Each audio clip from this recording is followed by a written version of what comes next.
Wonderful. Thank you so much, Sajjad Saab. And it was wonderful hearing you. And it was so nice to hear about your organization. You briefed us, you briefed me about your organization of a very interested group of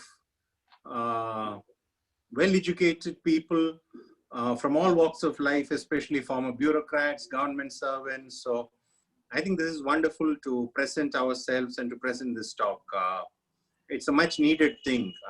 So I'm delighted to be a part of this and for giving me an opportunity to speak about a very important topic. So I'm very happy that I meet Ameen here again today. And I mean, the kind of work that Ameen has done, especially on this, Ameen has done a lot of work. I mean, I think for almost more than 20 years, he's done so many things, from working with nature and chasing jackals and sloth bears and chasing forts to fighting with politicians to save lakes and forests. So he's done so much, and he's done so much for Karnataka. He's done so much for his home country. And his interest in Tipu and Hyder and Mysore has always been there. But this work is tremendous, because what I really like is something, you know, he moved over to Canada, and I was really unhappy, and I had a long discussions with Ameen when he was trying to dissuade him from going to Canada. But I feel it's wonderful that he's gone there. Of course, it's a networked world, and because I never thought that he'll go to Canada and do so much work on Tipu from Canada. I mean, North America, he explored the archives, the North American archives, and it's so wonderful. So, Ameen, my first question to you would be, of course, even before you went there, for many years you've been you've done work on Tipu, on Mysore. I mean, you're a Mysorean, I mean, you're from Tumkur yourself. So, my first question is, what was the spark which thought that let me start looking at Tipu's relationship with America? Because nothing, till you worked on it, nothing concrete was known about it. Of course, Mahmud Khan Bangalore wrote something, and a few other people wrote about George Washington's letters. So that was known. I mean, some of us knew that Tipu was in correspondence. There was snippets of information here and there, but we didn't even know how much of it was true, because nothing was documented. But so how did that spark get into you? This is the first question. How did you land up into this magnificent project? Thanks, NIDHIN. Thank you very much for introducing me. And Sajjad Saab, thank you very much. Today is the joyous occasion of Diwali, and I greet all my Hindu brothers and sisters. There is a prayer that we learned in there's a Sanskrit shloka that we learned in school, which basically said Tamasoma Jyotirgamaya, which means, oh Lord, take us from darkness to ignorance to knowledge, from darkness to light. So I greet all my Hindu brothers and sisters on this joyous occasion of Diwali. Now, NIDHIN, thank you very much. I began, as Sajjad Saab told, I began writing about human history, more often in newspapers, particularly about wildlife and forest conservation during the British rule over the kingdom of Mysore. As someone who was born and brought up in this part of India, I grew up listening to stories of Hyder Ali, Tipu Sultan, Shivaji, the Vadayars, Marathas, all these stories. And then I read these stories about how Tipu Sultan had ties with America's founding fathers, how he sent money, and all these stories. Now I was always very curious to find out the truth behind it, and I started searching for the primary sources. And when I did that, I was unable to find any primary source. There were people who said Tipu Sultan had given money to America's founding fathers, but I didn't find that that original document by an American or even by Tipu Sultan, which said yes, this amount of money was sent on this date or this year. So what happened was, during the process, I went online, and this is the age of we are living right now in digital revolution. So I stumbled upon the website of website called as the Founders Online, And this is a website by United States National Archives and Records Administration. Now, in 2010, the National Archives, it collaborated with University of Virginia to host historical documents related to founding fathers on a website. Now, this website, which is the Founders Online, it was launched in 2013, and today it has over 181,000 freely available documents. It deals with the various aspects of these people, both political and personal. Now, as you are aware, literature on the Indo-European relations in the 18th century, particularly on Hyder Ali and Tipu Sultan's connections with the French, they are not very hard to come by for the past few decades. People have gone. Sheikh Ali Saab, he went, he studied in England. In 1960s, he was there. He dug up documents relating to Indo-English relations, Indo-French relations. He wrote books on that. He wrote many papers on that. But unfortunately, that information was not available on the Indo-US and early Indo-US relations. And that information eased up only recently, thanks to internet. Now, so that actually was the spark, and that using that, I was able to get into much more information than what was readily available. Yeah, Nidhin.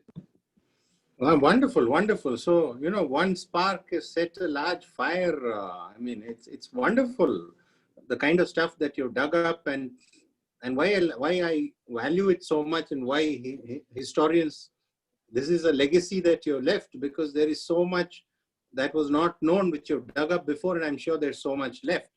So that's nice. So now, Ameen, can you summarize or can you give us all the gist of what you found? So my question would be very simple. Can you give us an answer to the question that how did Tipu Sultan, or how did Hyder and Tipu, how did Mysore make any impression or effect on America and the American Revolutionary War? What was our contribution there? Please go ahead. Yeah, sure. We have this question: who exactly are America's founding fathers? George Washington, Benjamin Franklin, John Adams, Thomas Jefferson, Alexander Hamilton, and James Madison. These are among the key figures who helped America, who helped form America and shape its destiny during its formative years. Now, these are its founding fathers, and some people also add the names of Samuel Adams and John Jay. Now, if you look at the correspondence between the founding fathers of America and the intelligence gatherings, if you look at these documents, it reveals that they not only monitored the British affairs across the globe, but they also wanted Britain to lose to her enemies, and particularly to Mysore Kingdom in India. This was because British faced arguably their stiffest military and political challenge in Mysore Kingdom at the hands of Hyder Ali and Tipu Sultan. Now, the America's founding fathers, they believed that the success of Britain's enemies elsewhere would help America achieve its independence faster, not only faster but also on their own terms. Now, what happened was, during those days, the political boundaries of Mysore Kingdom, as we know, it primarily centered on present-day Karnataka state in southern India. Now, why exactly was there an uprising in America? In early 1770s, there was frustration that brewed against Britain's trade practices in its colonies in North America, particularly on the East Coast. Now, what they did was, the British, they prevented the colonies from trading with each other. For example, if George Washington wanted to buy tea from India, he could not do that. If he wanted to buy, silk from, say, Mysore Kingdom, he could not do that. He had to route it through the East India Company. Now, frustrated, what happened was 13 American states from the British colonies on the East Coast, they declared independence. On the Second Continental Congress, which represented these colonies, they declared independence from Great Britain on 4th July 1776. Now, what happened was Americans found support from the French, who were keen to get back at the British because they were defeated in the 7 Years' War of 1754 to 1763, which also, where India was also one of the stages with theaters of the war. Now, in addition to France and American colonists, England had to face the fury of Spain, Netherlands, and native kingdoms in India in what turned out to be a conflict that was fought across European colonies spanning much of the globe. Now, as Britain tried to, suppress the fledgling United States of America, America's founding fathers looked to Britain's enemies elsewhere to draw inspiration in their own struggle. Now, now the question is, now coming back to the original point that we had. So we heard about Mahmud Khan, Bengali, and other people telling that there was correspondence that happened. But what I found from my research is, King Louis XVI, he was the French king. He recognized America's independence on 6th February 1778. But even before that, there were some French who were very eager to put the revolutionaries in touch with Britain's enemies elsewhere.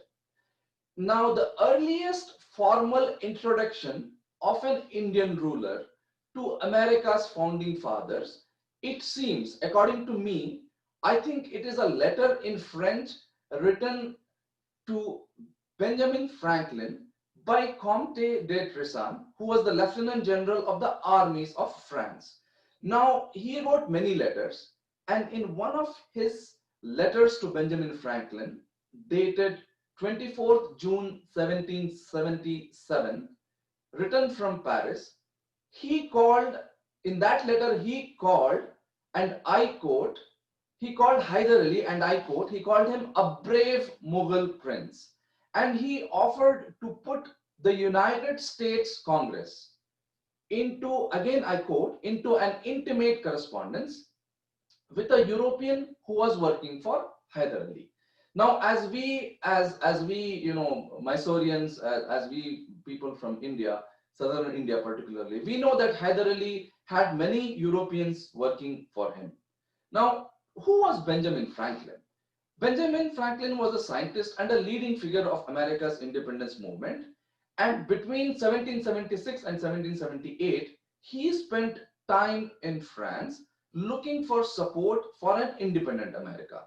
Now, he became the country's first diplomat. So he's the first ever ambassador of the United States of America.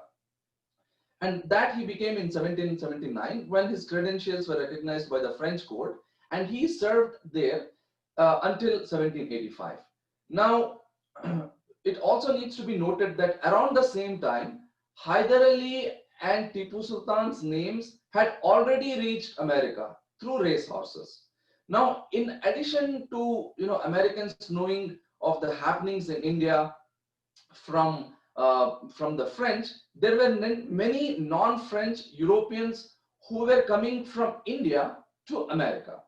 So there were these people also who were, who were speaking of what was happening in India, the war there, the riches that were found there, the trading opportunities that could happen between America and India. Now, what happened here was an enemy's enemy became a friend.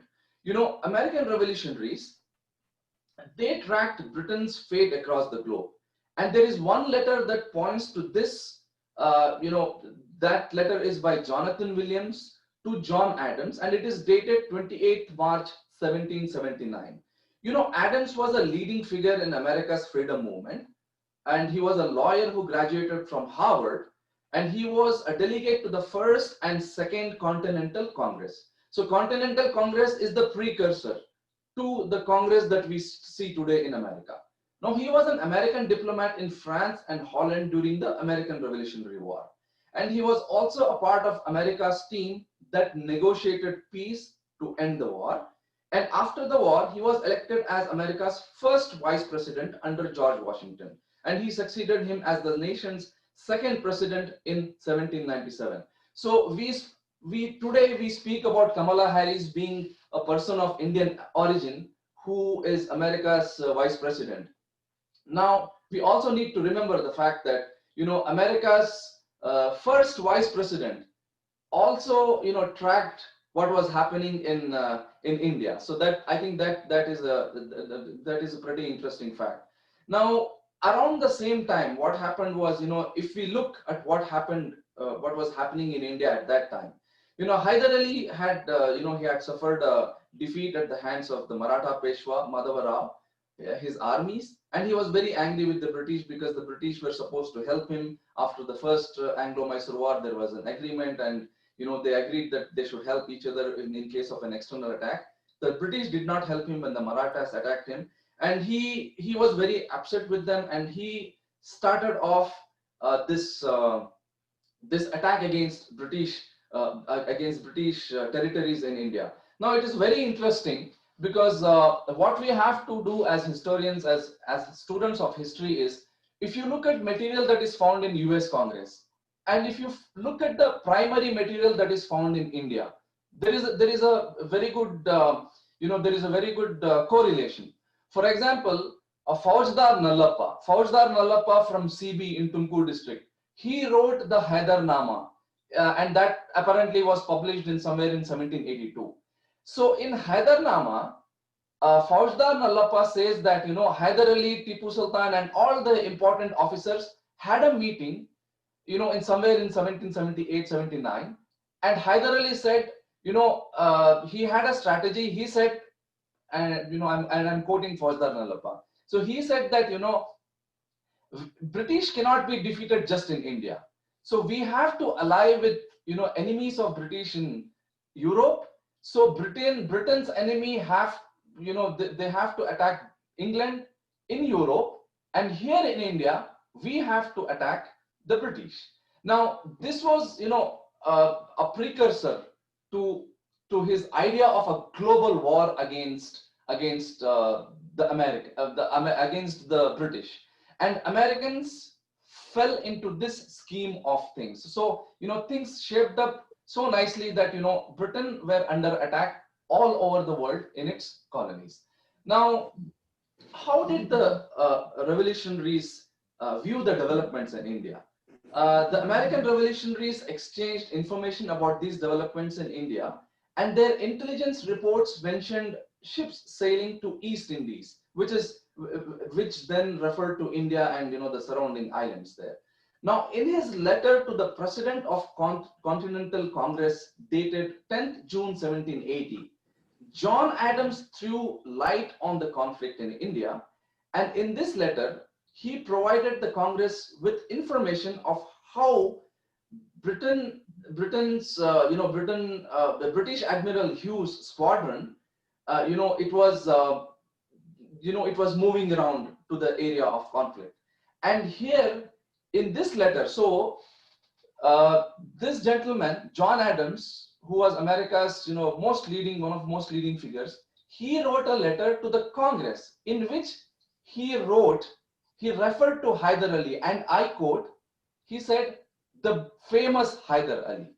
And this letter was read out in the Congress on 25th September 1780. So Nidhin, yeah, you can go ahead with the next question. Wonderful, wonderful. This is excellent. So we know that it is not, quite late that the Americans were following up with Mysore. That you speak of that in 1777, the first letter. Benjamin Franklin writes about that. Wasn't it 1777? Yeah, 1777. Yeah. So that just a year after they declared the Revolutionary War. So this is wonderful, and you also spoke of those those race horses being named after Hyder. So can you tell us about those race horses? Why would anyone name race horses after Hyder? Yeah, that's an interesting question. It is very interesting that see, the particularly the British political elite, because they had colonies across the globe, they were very keen on knowing what was happening across the world.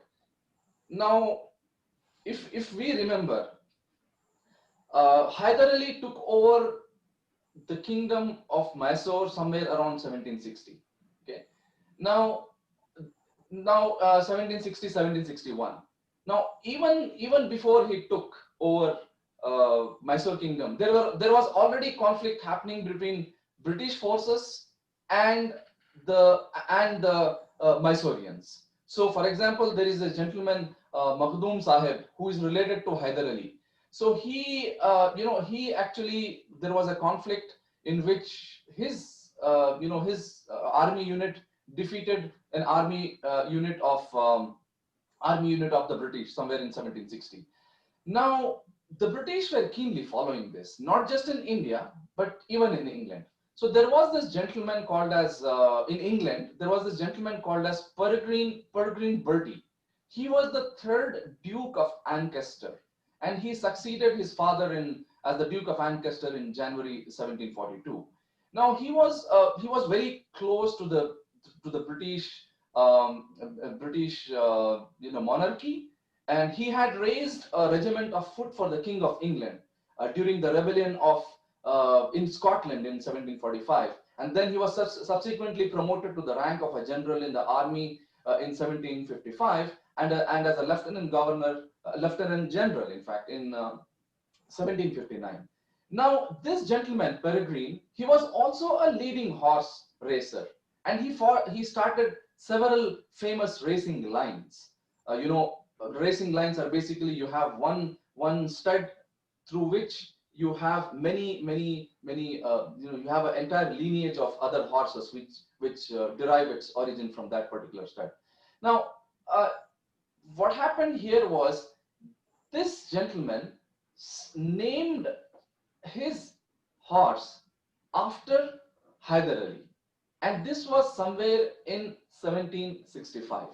Now, see, we have to remember the fact that Hyder Ali had already started his wars with the British, but he had not won a major war against the British.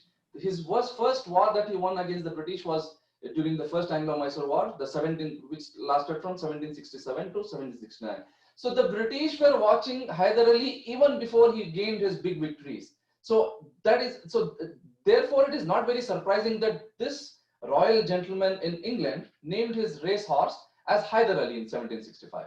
Now, there was another racehorse breeder in England who named a foal, a baby or a calf of a horse.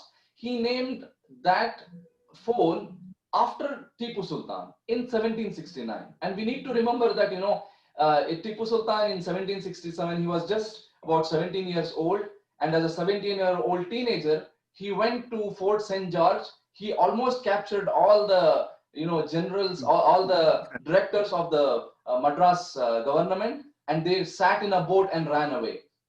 Now, the very next year, he came from Madras, he went to Mangalore, he captured Mangalore, he gave the British a humiliating defeat. So the British were watching this, and they named their racehorses after Hyder Ali and Tipu Sultan.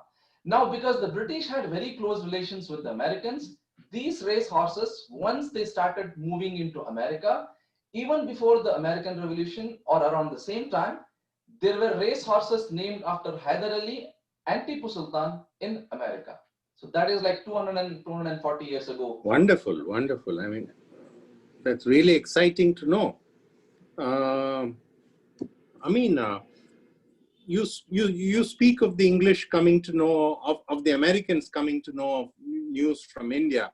So there were a sequence of wars in India, so right from the first to the last, the final fourth Anglo-Mysore War, and several military operations in between. So can you tell us in brief of how some of these major wars, that also, the Battle of Polilur was a watershed event. If I recall rightly, I read that after the Battle of Polilur, 1 out of 7 Englishmen in India, so 1 out of 7 Englishmen in India were prisoners somewhere in Mysore. So that was a tragedy or the disaster that befell the English in India, and never before in the history of the British Empire had such a big defeat been, suffered by the British. Probably it was only 100 years later where in Afghanistan, they once again, they were wiped out to the last man. So can you tell us of how these wars were seen, or major disasters in India, or battle operations, the ups and downs of battles found its way to news in America and influenced American politics there? Yeah, sure, Nitin. Yeah, that's a very interesting and a very good question. Now, what we need to realize is, one of India's, one of modern India's, I would say, greatest victories, particularly before our independence, is the Battle of Pollilur. It had a global, it had a global context to it, and it inspired American revolutionaries. If you look at their letters and the correspondence. In July 1780, Hyder Ali, he burst into the territories of British and their allies in southern India, and the Mysorean armies, they immediately scored a series of victories. Now that included this humiliating defeat of Colonel Bailey at the Battle of Pollilur in September 1780. And now that army was led by Tipu Sultan, and it is said that the Mysorean rockets played a very major role in the defeat of the British. Now, John Adams, in his letter to Hendrik Calcon, dated 27 October 1780, he said that the English defeats in East Indies, that includes India, they would be of a greater consequence than if the same had occurred elsewhere. Now, Calcon was a Dutch lawyer who later became the president of High Court of Holland. Now, there is another gentleman, CWF Dumas. He, in his letter to John Adams, dated 17 February 1781, he wrote in French from The Hague. He wrote that the British affairs in India were in a very bad state. And he also, in that letter, he said that Hyder Ali with the French had, gained an upper hand over the British. Now, who was Dumas? Dumas was a Swiss journalist, and he was a secret agent of the United States of America, and he was a very good friend of Benjamin Franklin. Now, when he resided in The Hague, the Netherlands, he developed a code which helped the revolutionaries secretly communicate with their confidants in Europe, and he is someone who is even respected by the CIA today. His name can be found on their website. Now, there is a letter by Edmund Jennings Randolph, which communicated a very detailed account of Hyder Ali's campaign to John Adams. And this letter is dated 4th April 1781, written from Brussels. Now, in his letter, he said that, he is in receipt of a London-based newspaper that gave an insight of the events from across the globe that mattered to American Revolution. Now, that newspaper also included information about Hyder Ali's army of 80,000 and his siege of Arcot. In that letter, Randolph, he wrote about the rout of Colonel Bailey and Colonel Fletcher, together with the loss of 400 Europeans and 4,000 Indian sepoys. Now, Indian sepoys are native soldiers that were employed by the British. And he also wrote about Hyder Ali's territorial gains and the very narrow escape of Colonel Munro to Madras.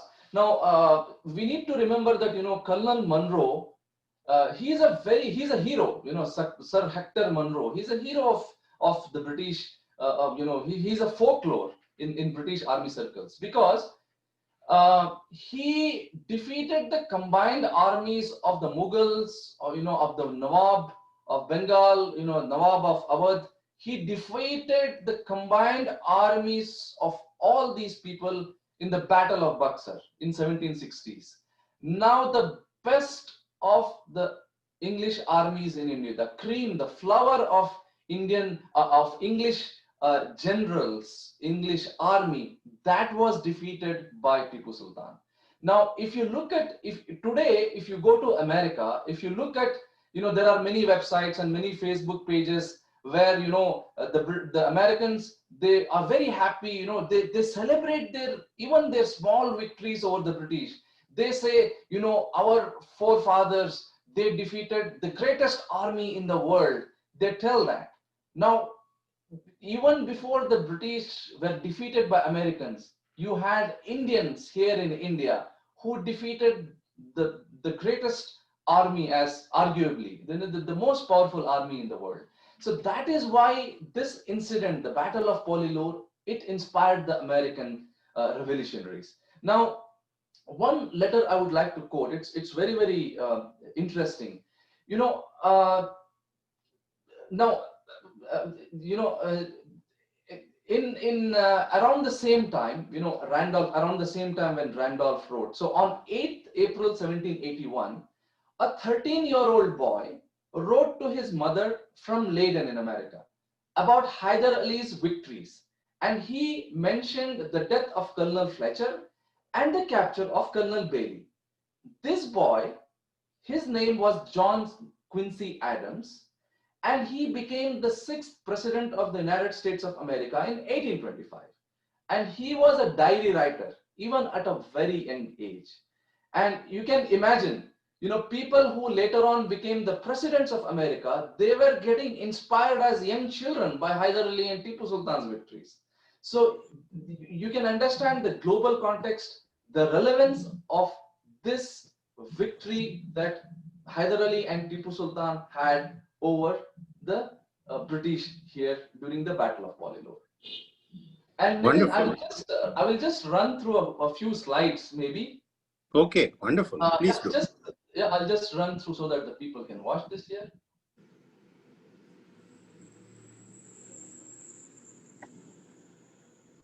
I guess this is visible, Nitin? Yes, very much. Okay. Now this is a clip I have taken from a pamphlet from the United States Congress Library, and this is dated. You can Wonderful. see this is dated March 28, 1798. So you can see here clearly that there is a horse that is being sold, and it derived its lineage from another horse that was named Hyder Ali. Can you read Hyder Ali? 1, 2, yes, 3, yes, 4, yes, 5. yes, yes. In second paragraph, line number 4, it says Hyder Ali. Correct. Hyder Ali. Okay. So Hyder Ali was pronounced Hyder Ali, and Tipu Sultan was pronounced Tipu Sahib. Now that is again a portrait of Tipu Sultan. And Nitin, what I want to also show here is, this is one of the earliest paintings, or probably the only contemporary. The earliest, yes, I believe it's the earliest. Yeah, the only contemporary painting of Mysorean rockets in action. So this was during Tipu Sultan's siege of the kingdom of Travancore. So you can see the rockets, evading the enemy's defenses and flying in. And you can see people, on horses, and then people climbing on, cotton bales and trying to cross the enemy lines. Yeah, so, wonderful. Yeah, so the Battle of Polilur was, decided by Tipu's rockets, and we all know how Tipu's rockets then, they were taken, Congreve, they were taken by William Congreve, and then they became, a part of America's national anthem, because the gentleman who wrote America's national anthem, Francis Scott Key, he saw these Congrevian rockets in action in 1812. You're now, right. This is a painting that is displayed in NASA, and this is a picture of how Tipu's rockets decimated the British forces led by Colonel Bailey and Fletcher at the Battle of Polilur in September 1780. Now, Nitin, I think we both have seen this together. What we need to remember is, what we need to remember is, when Hyder Ali took over the forces, the army of Mysore kingdom, the most advanced weapon was said to be a matchlock. The Mysoreans if you look at these holes, these are basically holes that are found in the forts of of Mysore kingdom. And on the top left corner, you can see how rudimentary it is, how rudimentary, how basic it is. So this is how the forts were when Hyder Ali took over the kingdom of Mysore. Then then there was this evolution, and that evolution, if you look, if even today, if you want to understand how the guns were developed under Hyder Ali and Tipu Sultan, just go and look at the many forts in Srirangapatna, in Bangalore Fort, in Devanahalli, in Nandi Durga, Nandi Hills, Sira. Just look at the holes that are present in the fort, the top layer of the fort, and you can see how the guns might have developed. Okay, and then from these little holes to big gaps in the forts for to place cannons, and this was a huge change. So this is a picture from Pavagada Fort, and Nidhin, you and me went there this year, in fact, when we took this picture. And then, of course, this is a painting from the 19th century of Colonel Bailey surrendering to Hyder Ali. And then this is a painting of Hyder Ali. This is a ship named Hyder Ali, and it gave America one of its greatest early naval victories. So a ship named Hyder Ali defeated another ship, a ship named Hyder Ali that was owned by American freedom fighters. It defeated a ship named General Monk, which was owned by the British. And now this is a letter written by Thomas Jefferson on June 18, 1788. Now, Thomas Jefferson was America's ambassador to the French court, and he was there. He succeeded, in fact, Benjamin Franklin as America's second ambassador to France. Now, when he was in France, he came across Tipu Sultan's embassy. He came across Tipu Sultan's embassy there. Tipu had sent an embassy, his ambassadors to France, and he, on a day-to-day basis, he monitored how they were received by the by the French court, and he wrote letters. So you can see the handwriting of Thomas Jefferson, and in that he writes Tipu's name. You can see the news. I'll just read this. The news of the day so far as to be relied on are the arrival of Tipu Sahib's embassy at Toulon. Wonderful. Yeah. So this is just like, the Indian ambassador in China, or, making a mention to our foreign office here, or reporting to the foreign minister here, saying that somebody has come here and there is talk that he has spoken to the Chinese president about India, or stuff like that. So it's very interesting. Yeah, wonderful. You can go on to the next question. Yeah. Yeah. So I hope I answered the last question. Yes, you did it well. Were there, like, we know that the Americans were talking about Tipu, of Hyder, about Mysore, but in all the work that you've done till date, were they also talking about any other Indian kings around from India? I mean, was anyone else in their minds then? May not be with the same importance as Mysore was, but was anybody else being talked about? Yeah, Nitin, I think what happened was, this is interesting. Again, this also points to the probable correspondence between America's founding fathers and Hyder Ali and Tipu Sultan. Tipu Sultan, I would say. John Adams, he wrote a letter to a gentleman called as John Jay on August 13, 1782 from The Hague. And he urged American revolutionaries to remain steadfast, in their fight for an independent United States of America. And in that letter, he wrote of a commission called as the Fitzherbert's Commission. And that commission was constituted in the United States of America.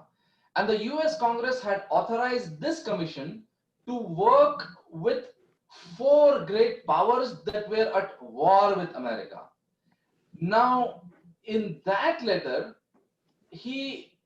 John Adams is not sure if he referred to Hyder Ali or the Marathas, because during that time the Marathas also were under a conflict. But we also need to know that around the same time the Marathas also signed a peace treaty with the British, and they basically they backed out of the conflict that Hyder Ali had with the British. Now, who is John Jay?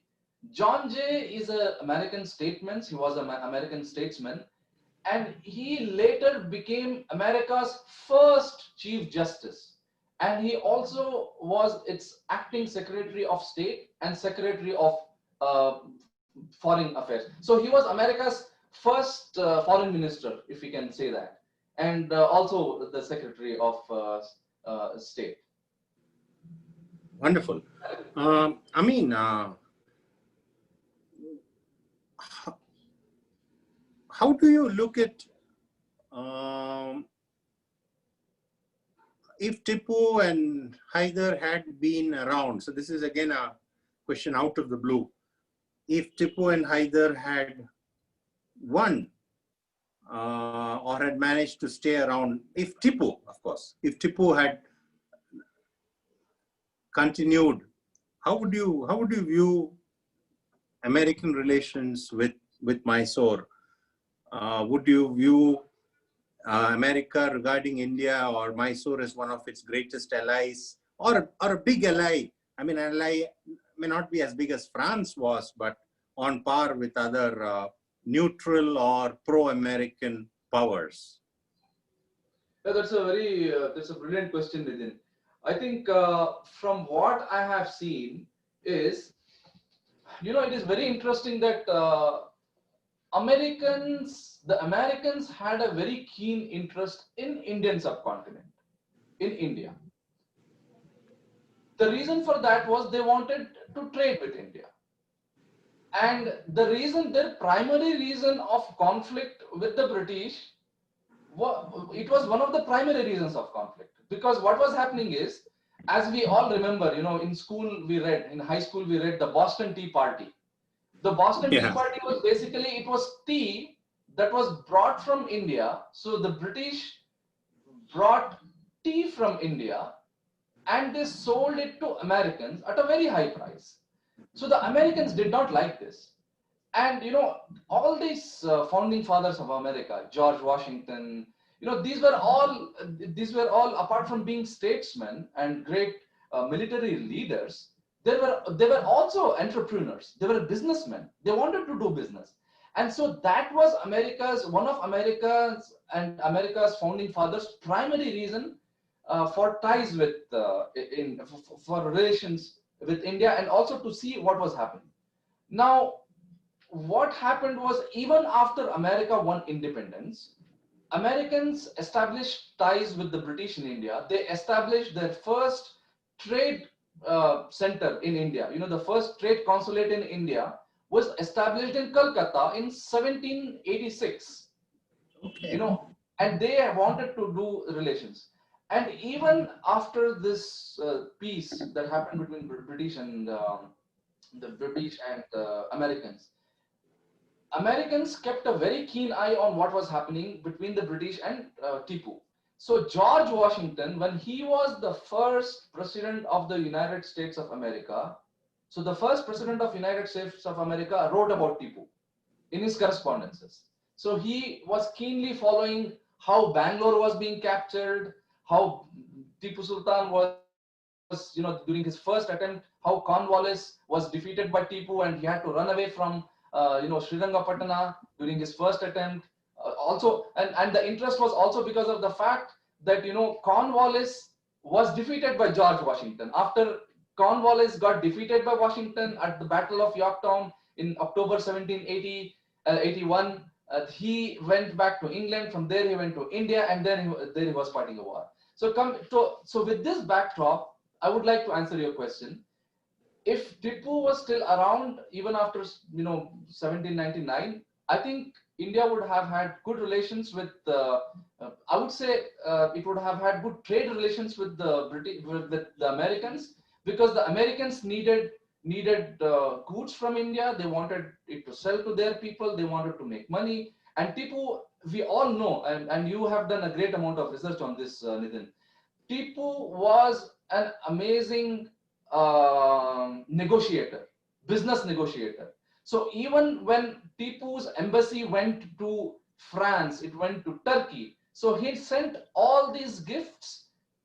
He sent all these gifts to make sure that people saw these gifts and they could start buying these products, these finished products from India. So that was one of his primary reasons also. He not only wanted to import things from outside, from the Arabian Peninsula, from Europe, but he also wanted to set up manufacturing units in India, in Mysore Kingdom, so that these manufacturing units could export goods. And I think if Tipu had succeeded, India would have continued to be a great manufacturing center, because after the British took over, the first thing they did was they destroyed our manufacturing centers. And they basically took raw goods from here and they manufactured it in England and they made money out of it. Yeah. Wonderful. This has set me thinking, because I'm very sure that something else also would have happened, because we know that Tipu established very successful trading factories. So he had factories a factory was essentially a place where goods from India, from Mysore, were sent, they were stored, and they were sold there. Often for cash. Cash was always preferred. Otherwise, for the best goods from those particular countries. So we know that Mysore had factories in Jeddah. It had factories in Muscat, was one of its most remunerative factories. There was a factory in Kutch. There were factories in several other parts of India. Karachi had a factory. Surat had a factory. There was a factory near Delhi. So wherever Tipu could find a trade center, he would establish a factory there with the permission of the local rulers there.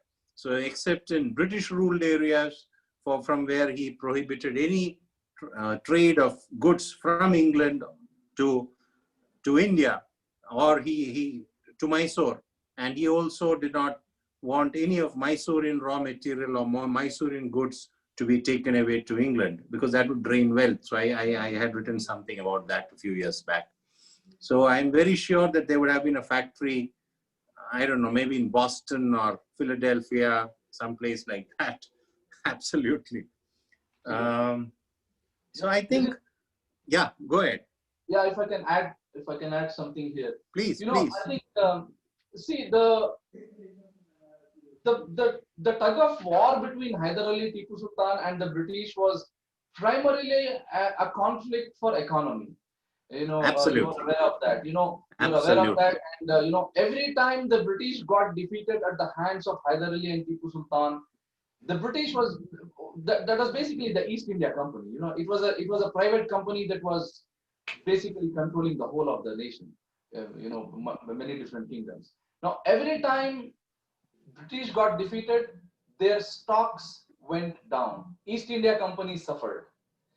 And, in 1789, what Tipu did was, again, the conflict between Tipu Sultan, Hyder Ali, and the British was primarily to control the trading centers. So we had the most vicious battles, the most, we hear the most number of stories of atrocities from the Malabar region, because it was a do or die battle. If the British had controlled the Malabar coast, because they wanted to control the coast, they were primarily a shipping power. They were a naval force. So they wanted to control the coasts, and that happened because there was this battle that was happening, the conflict that was happening for the economic reasons. And in fact, Lord Cornwallis wrote a letter to George Washington, and he sent it. He sent a message rather to George Washington in 1789 that if if Tipu Sultan had won, it could be a disaster. And he writes in that letter, "Dear George Washington, I am in trouble in India." So this is the background to the conflict, and in that context we have to see Tipu's actions and also the actions of the British. Yeah. Wonderful. That is an excellent gist of the matter. Well, I think that's been wonderful, and I will just I will just take over a bit from here, and then we'll open everything for questions. So so a bit of what I will speak now is, how the Sarkar, or how Hyder and Tipu contributed to Mysore. So, I mean, probably all of you now have heard Ameen speak of, who could ever imagine one of our own rulers, being so imaginative to send letters or to send feelers to the Americans. So this itself shows why Mysore burst upon the world stage. See, Hyder and Tipu's time was not much. It was just a period of 35 years from the early 1760s, when Hyder gained ascendancy over Mysore, to 1799. So just 40 years. So I cannot think of anybody, probably except Nadir Shah. But again, Tipu's and Hyder's contribution will be far ahead of Nadir Shah, except perhaps the conquest of Delhi. So I cannot think of anybody or any father and son duo who in 40 years did so much. Okay, maybe Philip of Macedon and Alexander the Great. Okay, but that was nearly 2,000 years ago. So this is tremendous. So the main contribution of these two people was to bring Mysore up as a great world power. So a lot of us don't realize that till Hyder came up to the scene, or till Hyder's became Sarvadikari and conquered Bednor perhaps, Mysore was a small state. I mean, the Wadiyars ruled not more than 30 or 36 villages altogether, or large areas, or mandalas. There was a mandala, it was called the Mandalapati. So what is interesting to know is that Hyder brought Mysore up to the world, to a pan-Deccan stage. And both the father and son had a vision that we will make, and this is important, because after the fall of Vijayanagara, a Karnataka state, a pan-Karnataka state, that literally fell apart. So you had the Palagars rising up, and all the viceroys of Vijayanagar, some of them gaining independence, or the Palagars or the governors taking up self-rule. So Vijayanagar later lived through Hyder and Tipu, that is one composite Karnataka empire. And this was the dream of both the father and the son. How did they do it? So what was their contribution? So their contribution was, very put simply, some of you are economists here, you work with the bureaucracy, you work with government, you work with finances. You cannot have a series of wars without money coming in. And their contribution was, Mysore was the first pre-modern, or the first example of what economists call today a military fiscal state. So when Hyder came up on the scene, so there were three important things that he had to do. One was, he had to have a strong army to preserve his state. He also had to let the army move out so that neighboring states could be kept away, as well as to conquer neighboring states, because any conquest of land meant more revenue coming in. And the third important thing was to maintain relationships with the major foreign powers and the powers all around, because you had the French and the British snapping at Mysorean heels. You were Arcot on one side, You had the Marathas who were constantly making raids even before Hyder was born. You had the Nizam up to his machinations there. You had the local small polygars who, for almost 200 years after Vijayanagar fell, were all independent and fighting with each other. And for all of these wars, you needed a strong revenue management. And that was where taxes were coming in. That was where you had the system of a great revenue establishment that Hyder created. Of course, Chikkadevaraja Wadayar created a lot of that work, but Hyder really improved upon it with a lot of ideas coming from the Mughals. He brought in the best of people. He brought a big Brahmin bureaucracy which would work with him. So you had the Shanbogs, then you had the Ameens, you had the Faujdars, you had the Amildars. So he established this particular system, and every single rupee or every single paisa was taken out in a very judicious way because there was no fleecing of people. So a lot of centralization happened in this way. So centralization always helps that the local palegar, the local zamindar cannot arbitrarily tell to his tenant that this year you have to pay me 30% of all the rice that you grow. That never happened. So what Hyder did was, and what Tipu did even more vigorously, I mean, Tipu was rather merciless to the Palegars. Hyder considered them to a large extent, or rather co-opted them.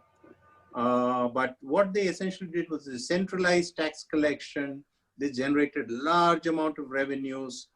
They made sure, especially Tipu made sure, that Indian money should not be drained. So he always would trade sandalwood, he would trade raw materials, and he would never pay, or he would always try to avoid paying in cash. He would tell European powers, tell other states that you send me stuff that you make, that is, we will barter things out. So he was well aware that he should not send gold out of India, gold out of Mysore.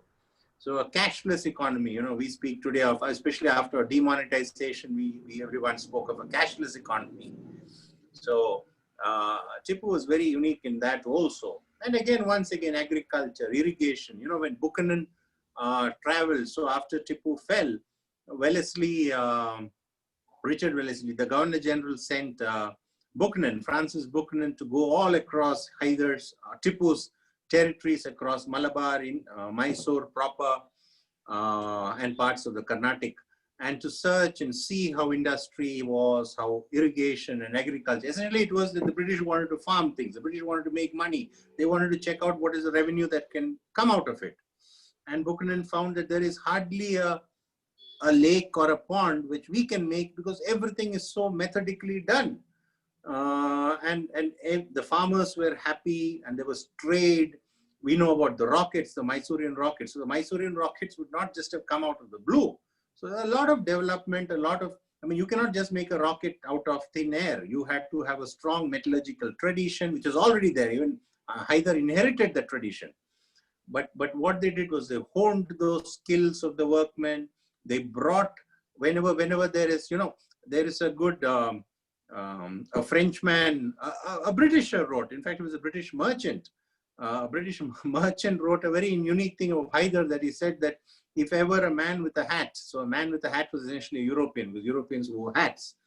Man with a hat comes into the kingdom, he's immediately taken up to Hyder, and Hyder asks him to work for him.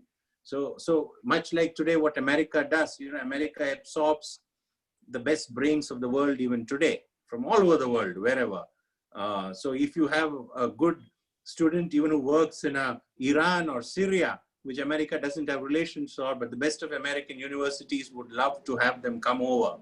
So that was being done by Hyder and Tipu even then. You had the best watchmakers, the best armorers, the best people, you know, they bought silk from all the way from Muscat. And so you had that kind of inquisitiveness. And that is something that I really like. So today, I mean, it's very mistaken. Hyder and Tipu, especially Tipu, was a brilliant warrior. I mean, he would not have survived so long without war. But what is also important is, why did he survive so long? Because he gave that much importance to finances. He gave that much importance to technology, keeping the best brains inside. giving the best kinds of facilities to his own people so that they can come out with the best inventions. And he never just copied stuff. So there are letters of him, he sent embassies to the Ottoman, to Sultan Salim. He sent an embassy to King Louis in France. He sent embassies to Maldives. So all these embassies, he would always suggest that the best of the goods that you have, you send them here. You also send the people who make them here. And once they would come here, he would ensure that his people learned from them, and they would produce even stuff better than them. So there is something of the French sending from Pondicherry certain muskets to Tipu, and Tipu returning them and saying that they are not of good quality. We make better stuff here. Probably the French was trying to shortchange Tipu, just like they shortchanged many other rulers. They thought that this person would know much, but Tipu's arms industry was even far better, and the same applies to a lot of other things. Production of silk, your Chanpatna toys, your dolls. Even that was a lot of the painting that went in there was not uniquely Mysorean. He got good karigars from Iran. So, and now we have our own stuff. So that is brilliant. His library was brilliant. So there were about 4,000 volumes of books, and that credit to Hyder. See, a large part of Tipu's library was built up by Hyder. And let us not forget that Hyder did not know one single alphabet in the Hindustani or Persian vocabulary. He could not write other than his hay, other than his signature. So, but it is amazing. I mean, a lot of people would not realize the importance of this, that Hyder, whenever he conquered Chittor, he conquered Kadapa and Kurnool, and he brought back the books from the collection of the Nawabs there and deposited there. That is what Tipu inherited. So an unlettered man like Hyder understood the importance of what those books would have. That is tremendous. So what I want to say is, a lot of us, we just talk about Tipu ki talwar and all that stuff. But talwars have been wielded by everybody. But what is important is Tipu ki dimag, the brain, his open-mindedness, his love for technology. He would keep away from too much religious discussions and stuff like that, which would create problems for him. So he was extremely religious. He was he would read the Quran. He was very careful of religious matters. He was brilliant towards the end, he had become a Sufi, and in 1796, he got a manuscript written with pictures and a gist of Sufis. So there were more than 100 Sufis who for over 700 years in India. So he collected their works and got a gist of each of their works recorded. So yet he would make sure that no religious matter would interfere in governance, be they Hindu, Muslim, be they Shia, Sunni. So he was very, very careful in all these particular things. So what was important for him was the safety and security and the growth of Mysore. And this is something. So a lot of us, we think that we cannot do much, or India cannot be a great power. But unless you dream, you cannot do that. And that was Tipu's greatness. He always dreamt of that. In fact, there is a letter written by an Englishman. Of course, he writes to another English. So these were two English bureaucrats from the East India Company writing to each other. One of them writes about Tipu and says, rather he sneers at Tipu and says that this man thinks that he's some big power. But actually, Tipu did think of himself as a big power, because he was never short of ambition. And unless you have ambition, you can never be a great power. And ambition alone does not help. So you have to have intelligence. You have to give your people direction. You have to raise revenue. You have to have a strong army.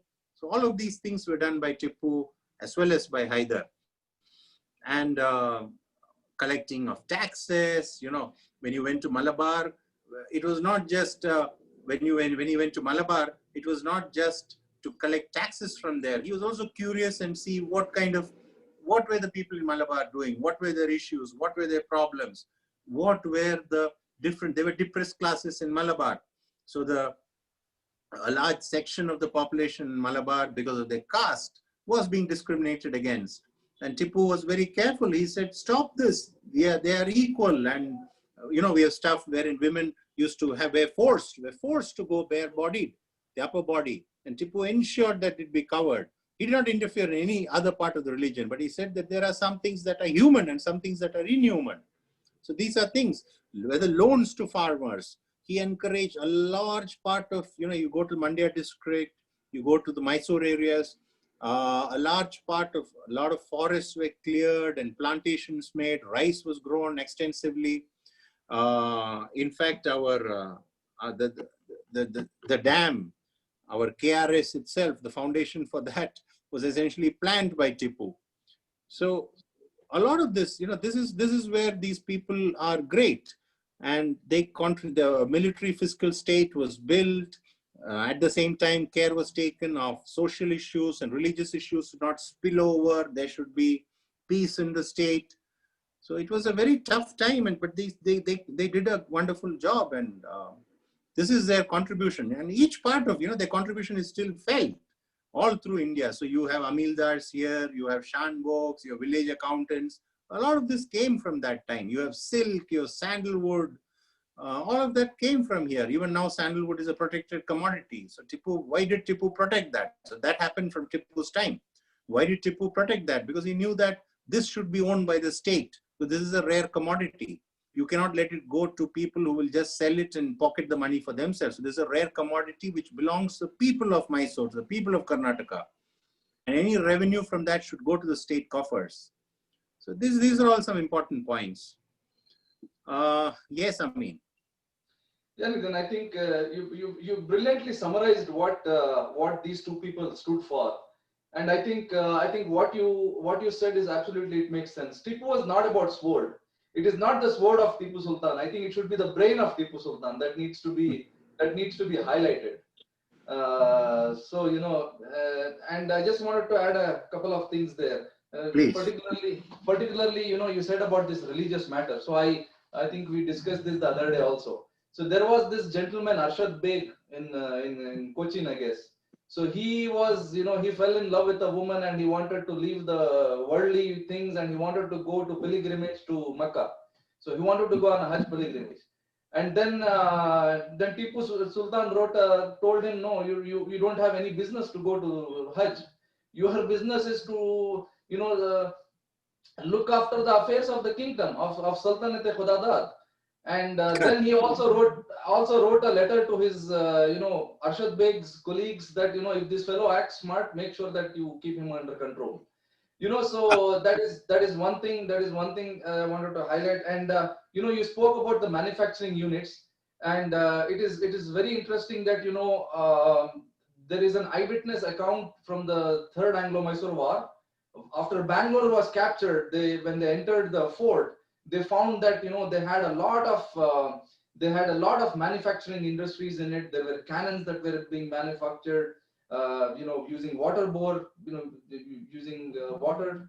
There was barrels were bored with water. Yeah, absolutely. And what I want to tell the viewers here is, dear viewers, what I want to tell you is, always think about Tipu from a global perspective, not just as ruler of some Mysore or Srirangpatna or Bangalore. England, the industrial revolution started in England in 1750s, late 1750s, and there is a very strong correlation of the wealth from Bengal. So Bengal, which is the richest province of India and one of the richest provinces in the world at that time, correct. The wealth of Bengal, it propelled the industrial revolution in England. So the wealth went from Bengal, the English used it to set up manufacturing units, and they had innovative people working on it. So the best brains of England were working to produce goods, and that included the most advanced war technology. So you had the English who were working on war technology in England, and you had Indians in India who were working on technology to defeat that technology. So it was a war of brains. It was a war of intellectual. So for example, imagine today America is producing some high class drones. Maybe America or Israel is producing some very high technology drones, and you have one kingdom somewhere else in the world who is also producing high technology drones or using technology to defeat this technology. So that's what happened in Battle of Polilur. So during the third Anglo-Mysore, in the run-up to the second Anglo-Mysore War, the British came up with a technology known as the solid bore technology.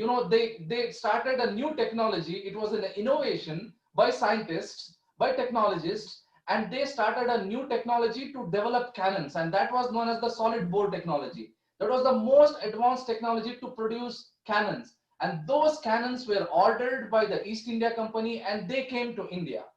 And in India, we had our Mysoreans, and they were Hindus, Muslims, Christians, everybody. It was the brain of Indians.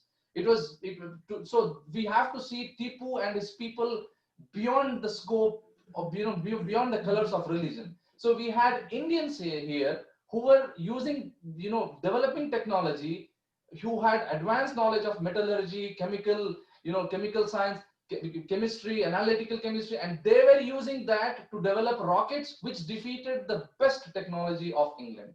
So I just wanted to tell that. And Nidhin, and also I read of an eyewitness account of an Austrian manufacturing company near Karwar during the second Anglo-Mysore War.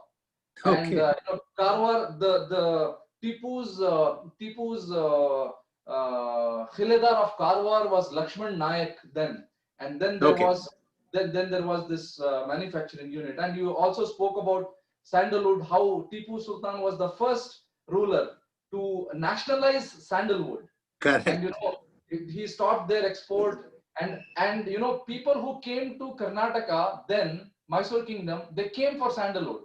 During the third Anglo-Mysore War, when Parashuram Bhau was going away from Karnataka, from Mysore Kingdom, he took many cartloads of sandalwood from Karnataka when he was going with him.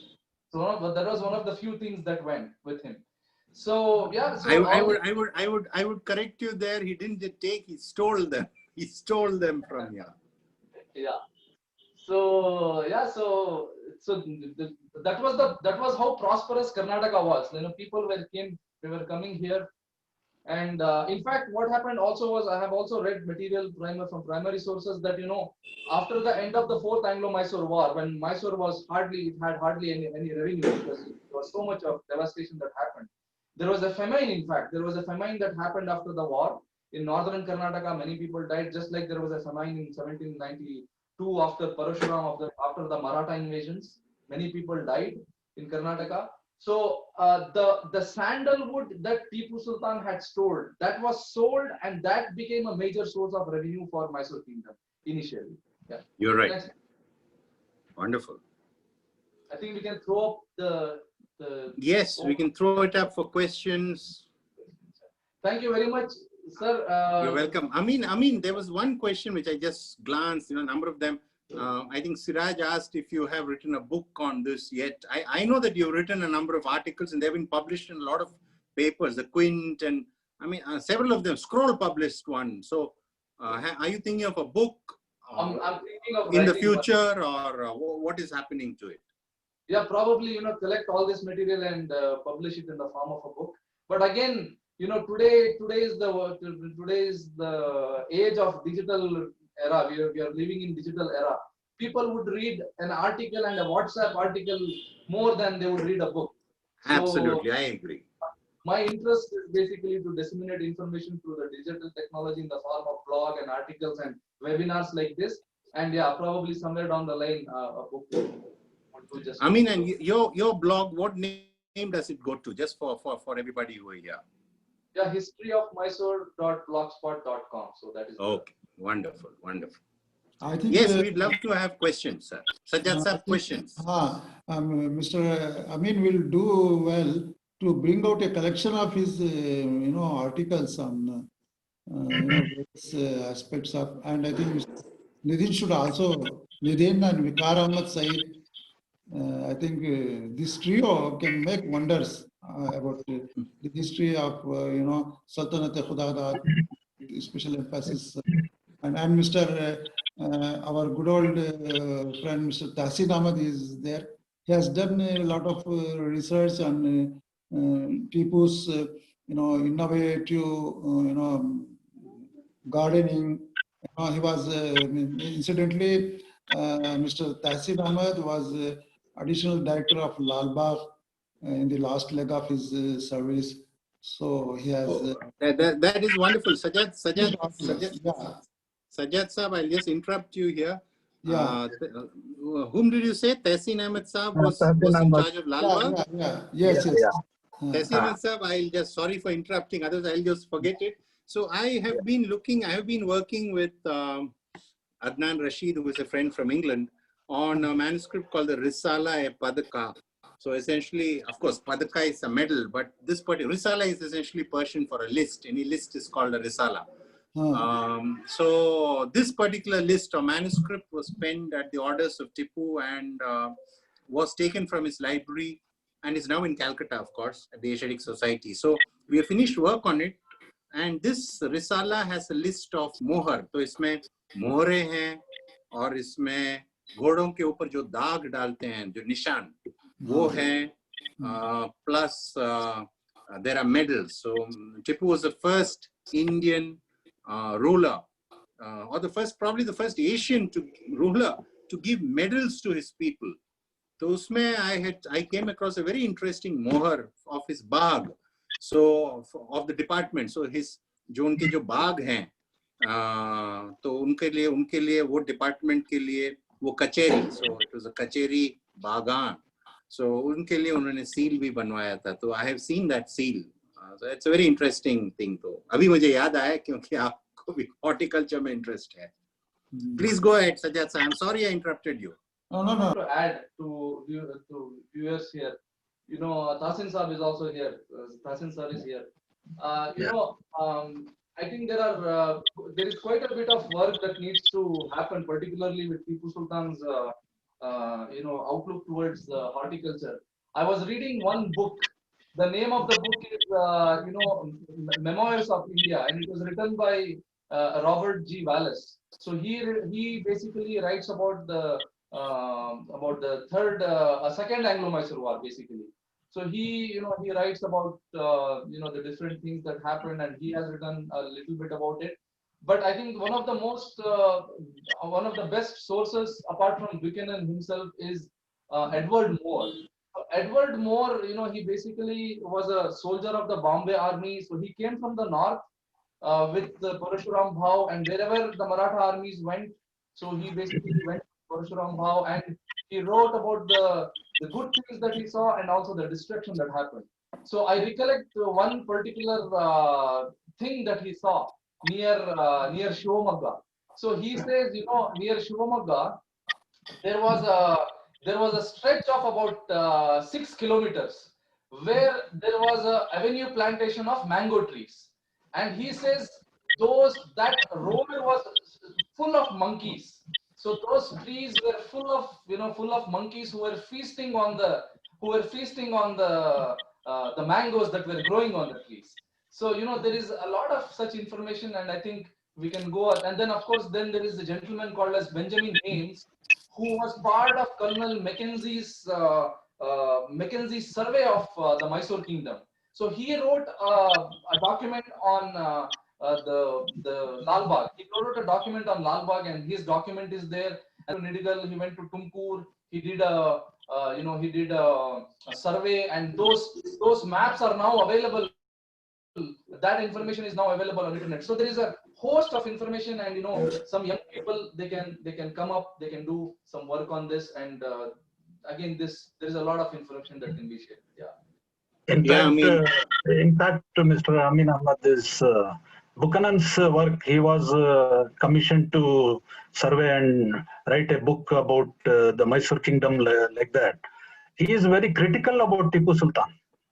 The entire book, if you go through, he is a big critic of Tipu Sultan, but still what he finds appreciable is the interest Tipu Sultan took in agriculture, horticulture, and such other things.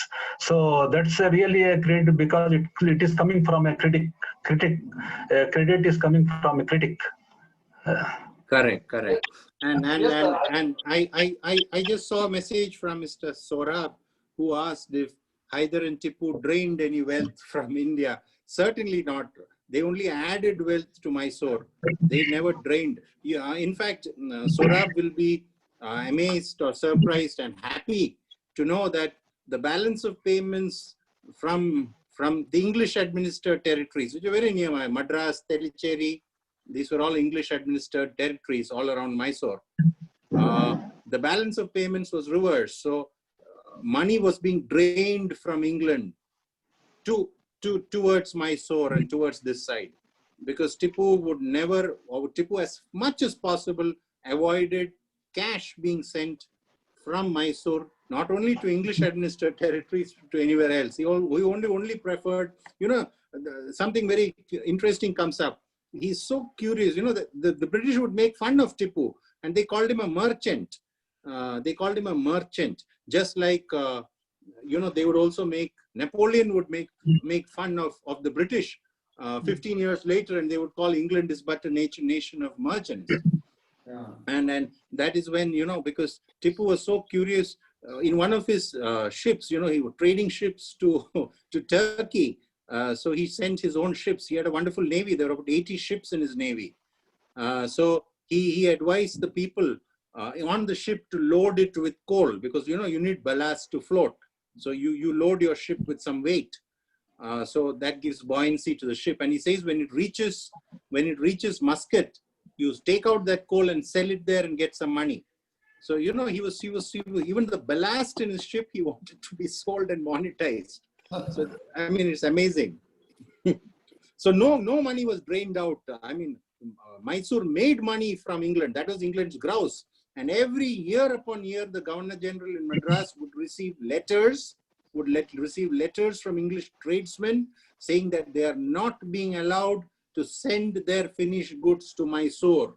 So as Ameen said at the beginning of this conflict, a large majority of the grouse that the East India Company had against Mysore was that they were not allowing trade with England at terms beneficial to England. Please go ahead. I think sorry. Yeah. You can. I have a question for Mr. NIDHIN Olikara. Please. Yeah. See, you mentioned about the revenue collection system established by Hyder Ali and more particularly by Tipu Sultan. Refined by Tipu, yes. Very refined way. Even today, many terms in the revenue administration were coined by the Tipu era, like Jamabandi, Darkhast, Arji, Hadbast, Barabaluti register, yes, Tehsin Sahib, no, that is also a misnomer. Most of these terms, by the time Hyder, okay, this is interesting to know. The court language in Hyder and Tipu's period were three. In Hyder's time, it was Marathi and Kannada only. In Tipu's time, it became Persian, Marathi, and Kannada. So every record of Tipu, because I myself have gone through several, every record of Tipu's time was written in three languages. There was Persian, there was Marathi, and there was Kannada. Why Marathi? Because by Chikkadevaraja Wadiyar's time, by the time the Mughals, Aurangzeb had come in, so by the time Aurangzeb was coming in here, he also brought with him, the Shivaji, the Marathas, because Shahji came with Aurangzeb around that time, Shivaji's father. So you had a large part of Marathi-speaking Brahmins who came over this side. They were very smart, and they were very smart at accounting. Not that the local Brahmins were not smart, but they were smart enough with the Delhi style of accounting. So where you had larger revenue collection. And the Wadiyars, especially Chikkadevaraja Wadiyar introduced, the Attara Kacheri and all that came with him. And that was all brought over from Mughal administration. So along with that, you had these Marathi-speaking Brahmins who came in. And by the time Hyder came, a large proportion of the record keepers were Marathi speaking Brahmins. Purnaya was a Marathi speaking Brahmin. Of course, he was from, the family was from Madurai, but essentially they had come over with Shaji and at that particular time. So that is why you see these three particular languages, and these terms, Jamabandi and all, came from there.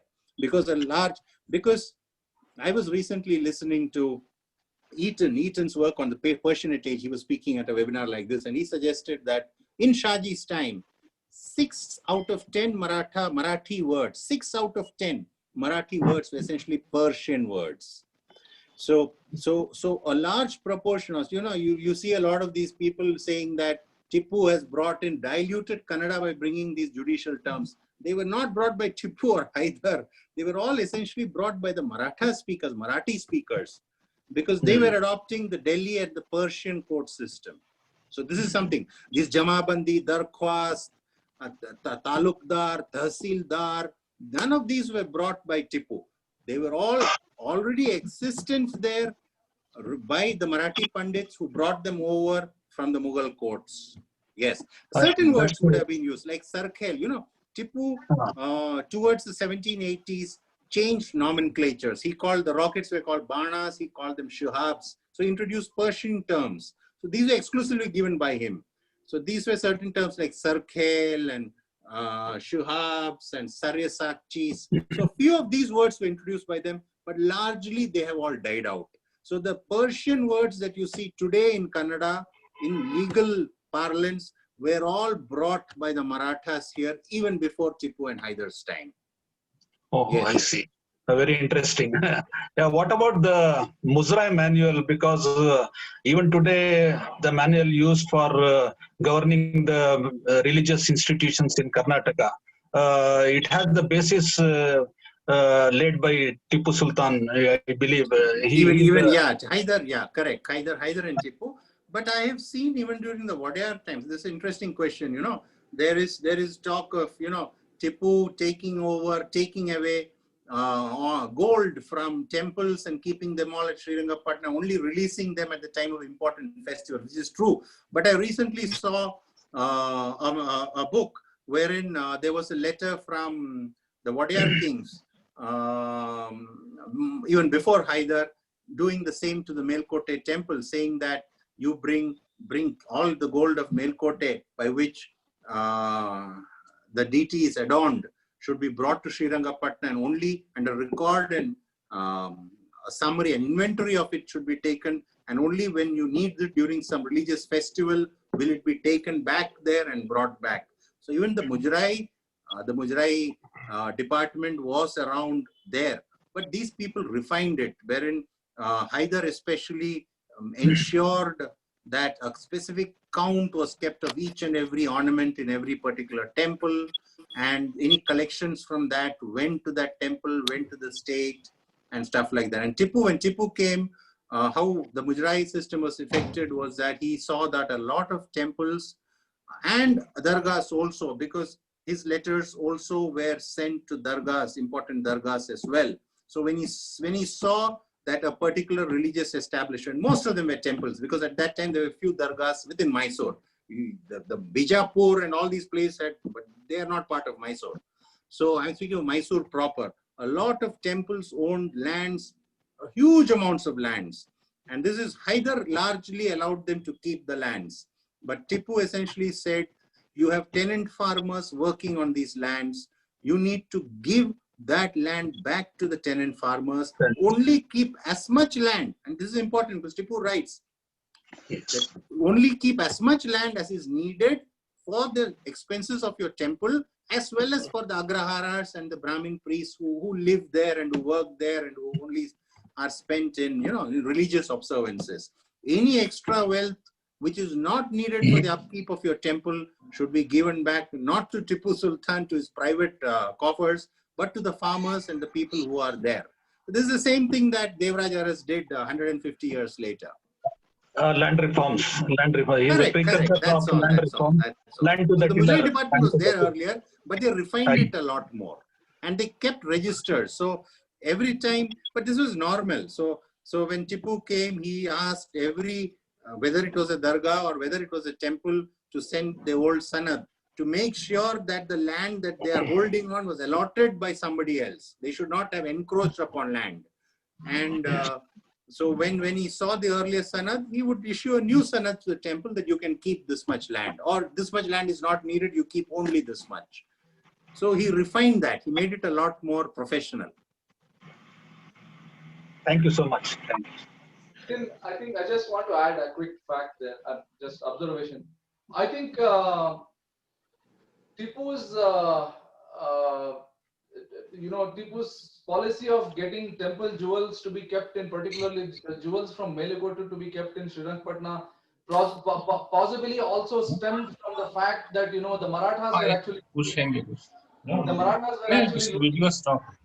Marathas were actually looting temples as well. So, particularly during the third Anglo-Mysore, during the Peshwa Madhava Rao's time, the Melikote temple was burnt in 1772. It was burnt by the Maratha soldiers. And then during the third Anglo-Mysore war, almost, everywhere they went, they basically looted. Sringeri was looted. Then Kudli Mutt near Shivamogga, that was looted. Certainly. Yeah, Devarayan Durga, the temple town, the Hindu temple town near Tumkur, near Bangalore, that was looted. That was hundreds of temples. The temples run down to hundreds. No, even today, the temple jewels are kept in the treasury, and they are handed over to the Archaka only at the time of Jatra or some festival or some such thing like that. The tradition has still continued. You are right. I mean, Yeah, it was a fantastic talk, both by, it was highly compelling, Ameen sir, and even, of course, Nidhin sir, of course, it's a very nice Jugalbandi. And I think these two I can catch hold of, but whom I can't catch hold of is Tahseen sir. I think, sir, Tahseen sir, my direct question to you, because I heard that you worked at Lal Bagh. Yeah. Yeah, even I am interested in, horticulture and fruiting plants and things like that. Basically, I'm a biologist by nature. So there is one very large silk cotton tree at Lal Bagh, which is rumored to be around 200 years ago. Do you think it was there still from the Tipu's time? Yes, that's what some papers suggest there. It was planted during Tipu's time, or even much earlier. Okay. Because we have some evidence that even in the Lal Bagh Palace, now demolished Lal Bagh Palace at the Srirangapatna. I think if I remember it right, probably Nidhin sir or someone can correct me. I think it was Lord Valencia who writes that we have fantastic gardens, and they had baobabs, the trees, the huge trees that we get in Madagascar. Those things were there in Lal Bagh Palace. Lal Bagh, there are some mango trees. Palace in Srirangapatna. Lal Bagh Palace in Srirangapatna. Palace in Srirangapatna. Yeah, that Lal Bagh at Srirangapatna, it was a fruit garden actually. A lot of fruits were grown there. It was completely destroyed by the British in the last war of 1799. No, it was destroyed much later. The palace was demolished much later. Sir, the garden was demolished then. The garden was this thing. And there was another fruit garden at Malwali also. Actually, 3 gardens were established by Tipu Sultan and Hyder Ali and Tipu Sultan. They established Lal Bagh at Bangalore. And Tipu Sultan, he established Lal Bagh at Srirangapatna, and also one garden at Malwali, fruit garden. Oh, fantastic. Yeah. So Malwali fruit garden is still there, sir, or it's no, actually there is no such. Some private lands are there. They have continued the tradition of growing mango trees there. Okay. And they say their expertise has come from Tipu Sera. Because I heard there is one very good naturalist by Shiv Prakash. I think Ameen also knows him. So sometime back he actually made a bit of survey at Srirangapatna, and no exotic trees and plants were found. So mostly they might have died off. They must have died off, but some farmers are there. They are cultivating mango trees. It's been cultivated. It's basically batta which they are growing. Yes. And Yeah, they say that they have the tradition has come from Tipu Sera, like that. true, true. Very nice, sir. Very nice. That's Thank you for possible. this wonderful information, sir. I have one question with to. Who, what I the, just I saw that painting of the rockets, and when I saw that particular picture, I mean, I couldn't help but notice that was in Dutch. That was Yeah, in it's Dutch. Dutch. It's in Amsterdam. Yeah, It's yeah. at the So Dutch who? archives in Amsterdam. Yeah, because I mean, I saw that word cotton, KOTTON or something like that. So then, Yeah. So it is.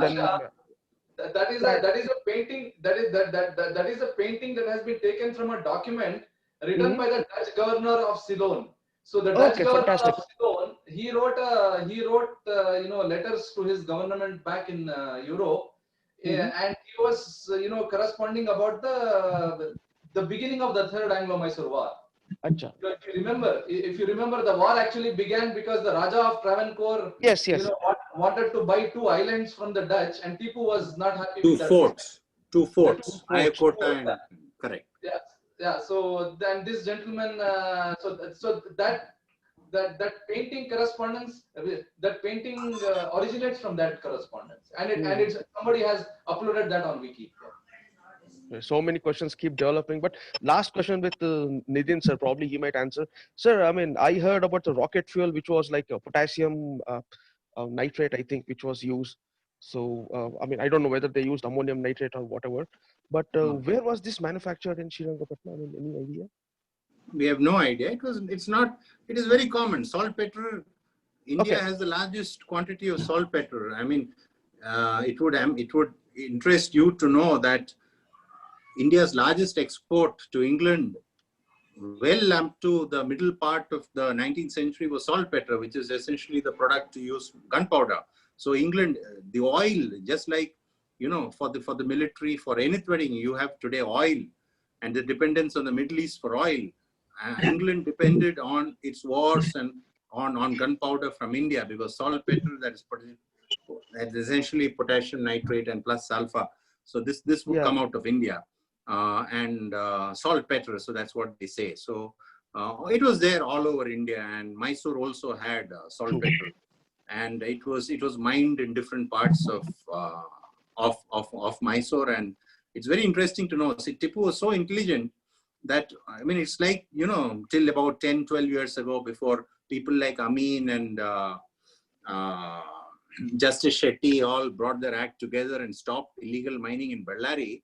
Most of India's ore was just going away to China. So China was basically, manufacturing stuff. India and all over the world, but a large proportion was coming from India, which is going at rock bottom prices and without paying the local taxes. That's a different matter. But Tipu was the only king in India who stopped, or who ensured that, so he writes it in his military regulations, that any saltpeter found should be taken to the Dar al-Sultanate, or the Huzur, and he calls it Dar al-Sultanate. Huzur and Dar al-Sultanate means Patna, the king, the capital where Tipu sat. So he was very, very careful that saltpeter, he knew that saltpeter is used for gunpowder.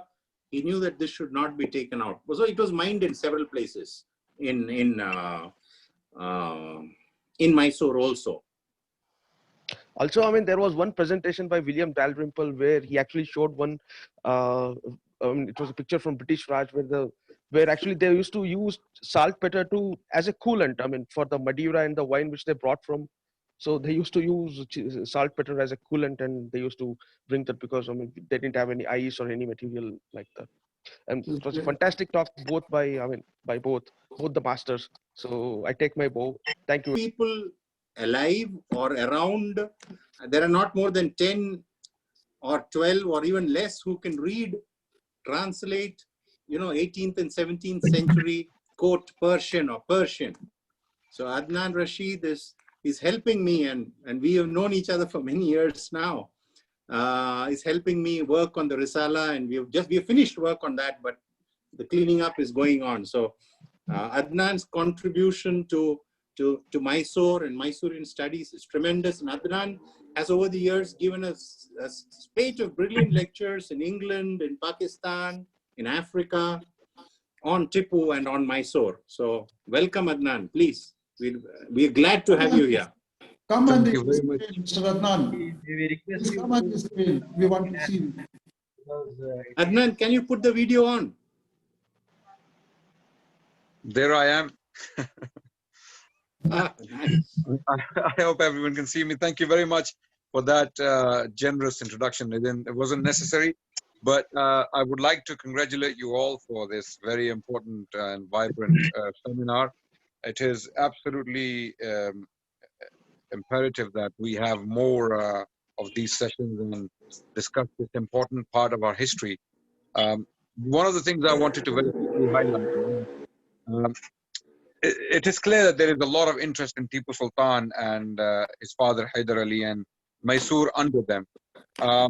What I would like to very quickly highlight is that Tipu was one of the most hated but also respected figures in Britain, if not in the West at that time. He was hated for the reasons, of course, we have already discussed, that he was a rival to the power of East India Company, economically, militarily, influentially, you name it. So long as Tipu was alive, the East India Company could not have peace in India. So for that reason, Tipu Sultan was highly respected also. Not only hated, I mean, I'm sure there is irony in this, but he was not only hated, he was also highly respected. How do we know that? The amount of works the British produced on him in the 18th century and in the early 19th century is absolutely fascinating.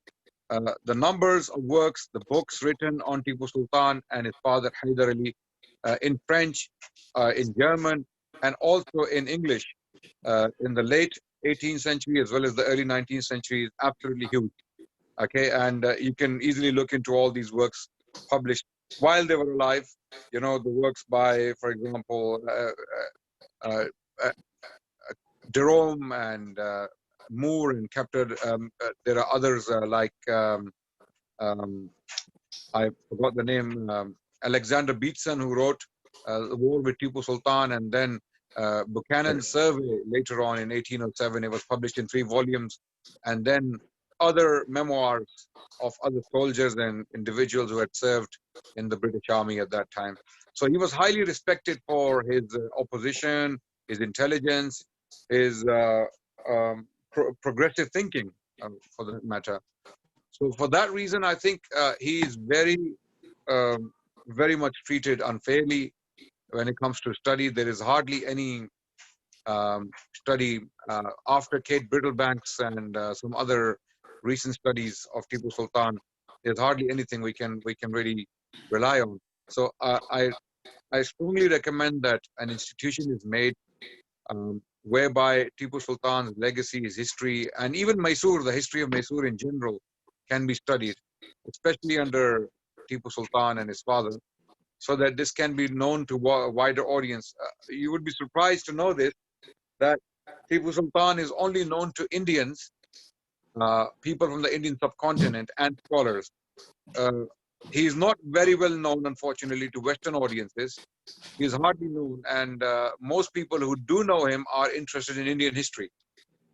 So it is very important for us to actually get him known to the world, and it will become clear that India, far from being a backward nation or a backward country for that matter, was very forward. In fact, Tipu Sultan was one of the figures in Indian history who, if he was given time, would have definitely had, we would have had an industrial revolution in India as well, because he was well on his way to achieve that. He had innovated in many different areas, in military technology, in agriculture, in cattle farming, even silkworm. He had imported silkworm from other places. So there is so much he did. It's unbelievable the amount of stuff he was involved in: book production, book writing, investing in education, and all that. It's absolutely amazing. So we can actually highlight this figure as a giant figure from India who would have possibly initiated an industrial revolution, possibly in comparison to what was happening in Europe. So this is one thing. With regards to Dalrymple, I wanted to quickly highlight this point. I think Dalrymple doesn't like to get involved in controversy, and he lives in India. Audrey Trusk went through a lot. She went through a lot of controversy because she wrote on Aurangzeb.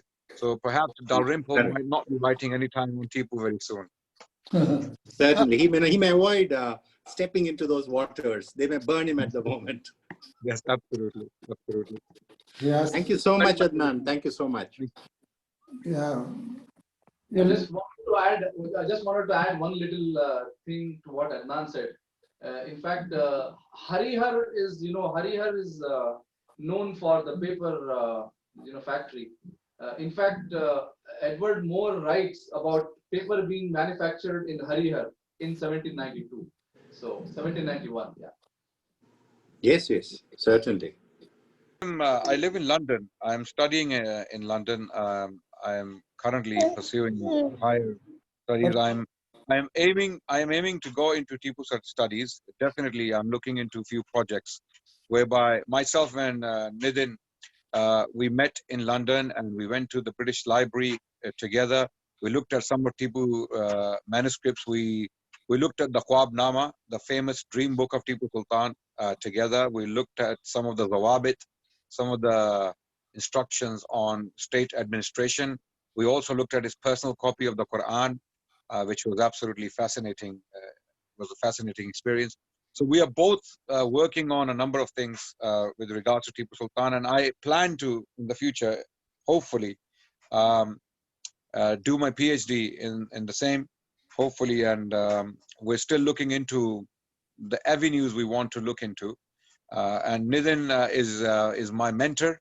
He is my inspiration, and he has helped me a lot in looking much deeper into these. I mean, even the manuscript we are studying it is all credit due to Nidhin for bringing this manuscript out, because it was part of the Calcutta archive.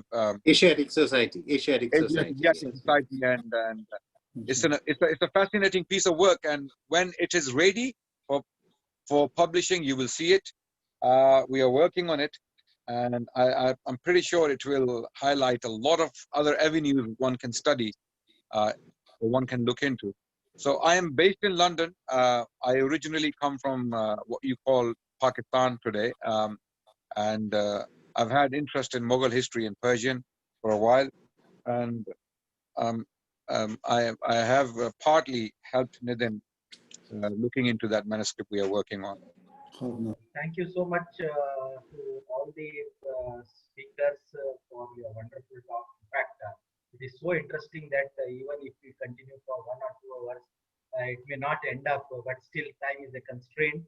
And being the night is in place, you have to look forward to everyone's personal activities also. I'm sure this is not the end, it is a beginning for another webinar to which has been highlighted by our eminent speakers like Mr. Ameen Ahmed and also Mr.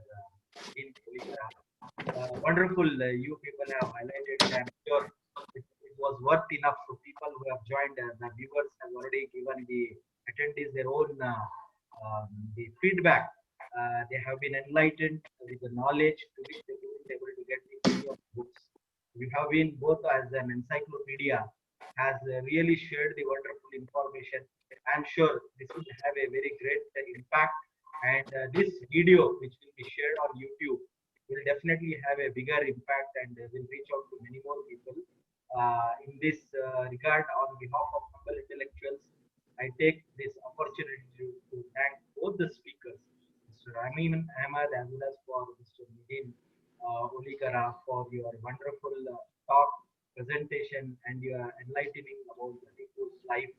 And we look forward to have many more webinars based on the feedback being given by the attendees. Thank you so much. I also thank to our the host, Janab Sajjad Ahmed Sahab, for inviting, selecting the speakers and bringing it to this forum. And I take this privilege on behalf of the humble intellectuals to thank him also. he was very much looking for having the presentation of the flyer, the time, the attendees, everything. I know that the pain he has taken. I would like to thank on behalf of Humble Intellectuals. Thank you so much, sir, for being your presence and making it wonderful and great. I also thank for the mentor, for the leader, Farooq Ameen Sahab, for always being leading us from the front for Humble Intellectuals and inspiring to all of us. That made all of us to be on one platform and see that this program happens in a smooth way. Hats off to him. Thanks to Farooq Ameen Sahab also. Thank you to all the Humble Intellectuals who has joined. Shakir Ahmed Sahab, Masood Siddiqui Sahab, Saurabh Sahab, Sahab, always who inspires his feedback through his feedback and helps us in conducting the webinars day by day in a better way. I'm very much thankful to all of them. Thank you to Muzaffar Asadi Sahab for taking time attending, and also special thanks to Adnan for highlighting and making his presence and giving inputs also, and all others to whom I could able to thank on behalf of Humble Intellectuals. Thank you so much. Take care. Jai Hind. Shabba Khair.